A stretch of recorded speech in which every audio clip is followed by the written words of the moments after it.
Hello again, friends. So far, Katie Woodencloak has run away from her abusive stepmother with the help of a talking Dunbull.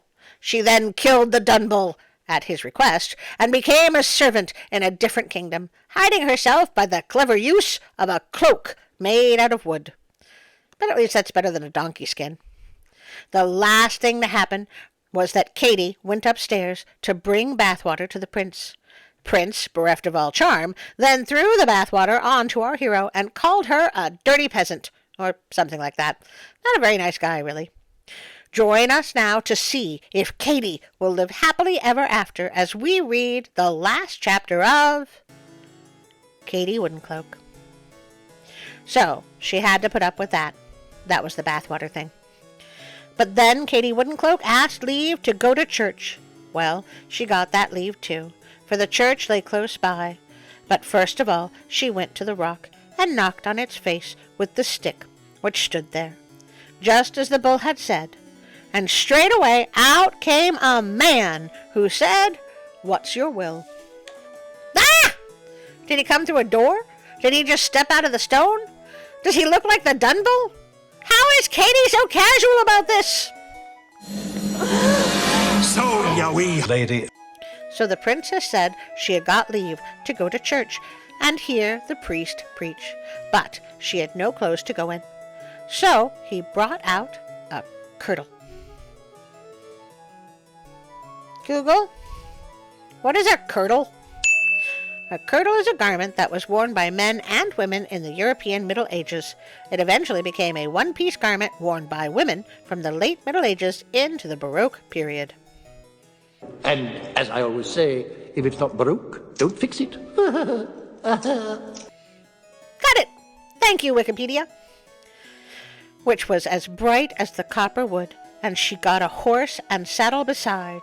Now, when she got to go to the church, she was so lovely and grand, all wondered who she could be, and scarce one of them listened to what the priest said, for they looked too much at her. Must have been a really boring sermon. As for the prince, he fell so deep in love with her, he didn't take his eyes off her for a single moment. I begin to understand why so many people don't really know what love is.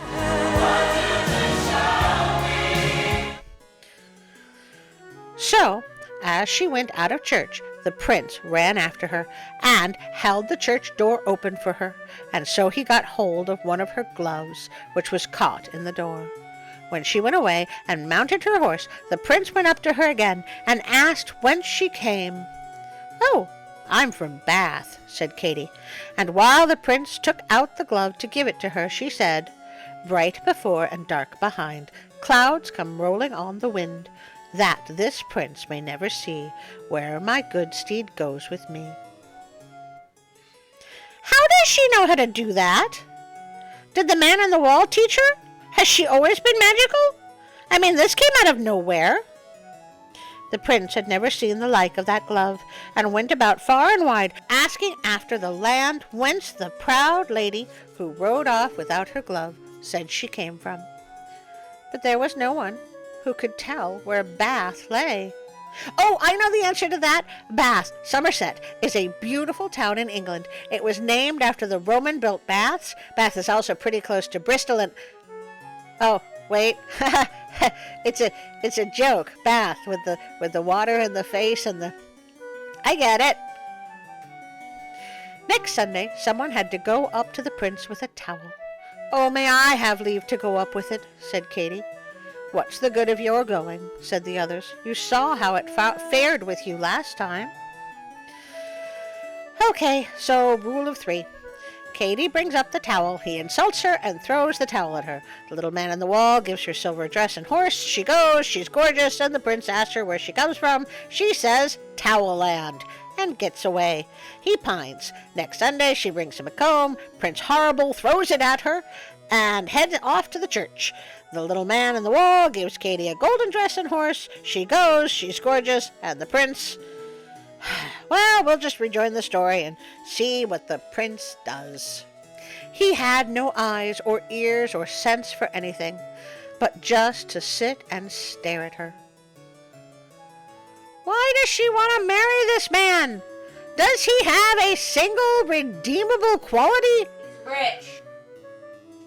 Does he have a personality? No.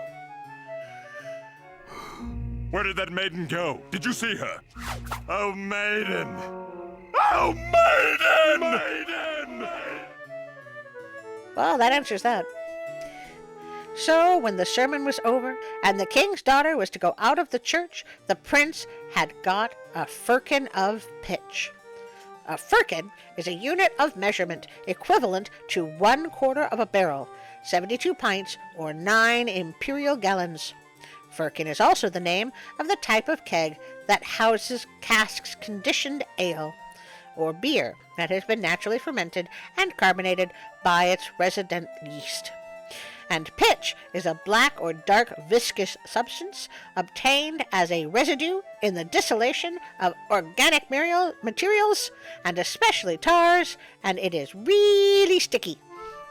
Poured out in the porch, that he might come and help her over it. But she didn't care a bit.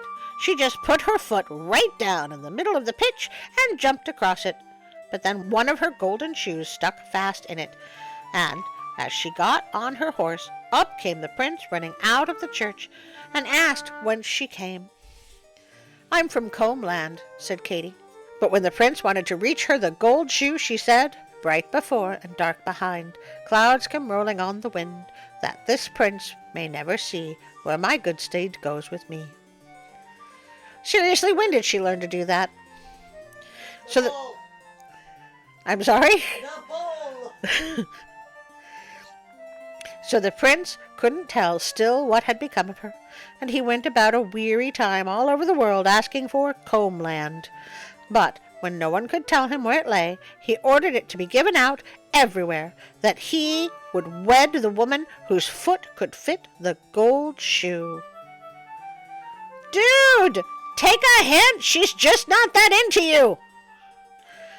So many came, of all sorts from all sides, fair and ugly alike, but there was no one who had so small a foot as to be able to get on the gold shoe. And after a long, long time, who should come but Katie's wicked stepmother, and her daughter too, and her the gold shoe fitted. But ugly she was, and so loathly she looked, the prince only kept his word sore against his will. So this is why you should have asked her for her name. Now you get to marry a complete stranger rather than the woman you talked to twice-ish. Rather than the other complete stranger. Still, they got ready the wedding feast, and she was dressed up and decked out as a bride. But as they rode to the church, a little bird sat upon the tree and sang, "A bit of her heel and a bit of her toe, Katie Woodencloak's tiny shoe is full of blood. That's all I know." You know, birds and stories are very well informed. This is probably where the saying "a little bird told me" came from. And sure enough, when they looked to it, the bird told the truth, for blood gushed out of the shoe. I should probably put a content warning on this. First, gross. Second, how did no one notice this? I mean, she was leaving an Indiana Jones red line behind her. In real life!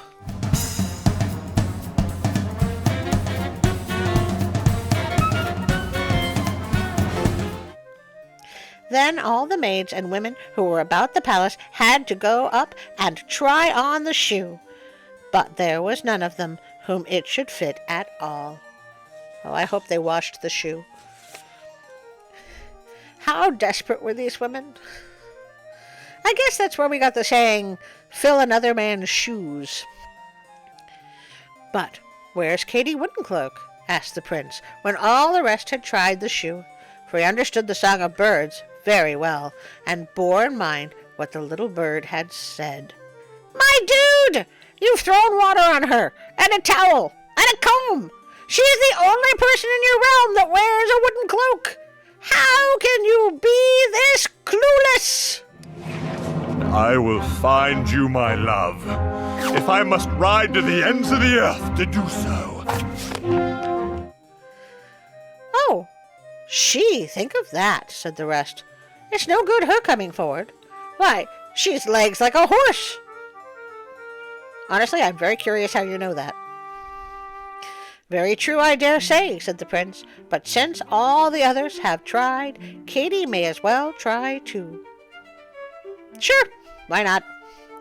Katie, he bawled out through the door, and Katie came tramping upstairs, and her wooden cloak clattered as if the whole regiment of dragoons were charging up. Now you must try the shoe on and be a princess, you too, said the other maids, and laughed and made a game of her. Oh boy, mean girls! I knew the story was missing something. So Katie took up the shoe and put her foot into it like nothing, and threw off her wooden cloak, and so there she stood in her gold kirtle, and it shone so that the sunbeams glistened from her, and lo, on her other foot she had the fellow of the golden shoe. I think we might have found the right girl. So when the prince knew her again, he grew so glad. He ran up to her and threw his arms round her and gave her a kiss. I think we may need to have a conversation about consent there, Princey. And when he heard she was a king's daughter, he got gladder still. And then came the wedding feast. That was very abrupt. And so, snip, snip, snover, this story's over. Where on earth did that come from? Not only did the story just end, it ended with that? Is that common? Is that Norwegian the end? Very weird. Well, my dears, my darling ones, we again reached that time. The every YouTuber in history of YouTube does. The gentle begging to support my channel. I'm sure every one of you can say it with me. Please like, share, and subscribe. And don't forget that notification bell. But in all sincerity, I would like to thank Pixabay.com for everything. Please check them out. And above all, I would like to thank you, my dear friends, for coming here and sharing time with me. If you'd like to support me on Patreon, there's a link in the description below, and one for Facebook and one for Instagram. And now a special thank you to my Patreon friends.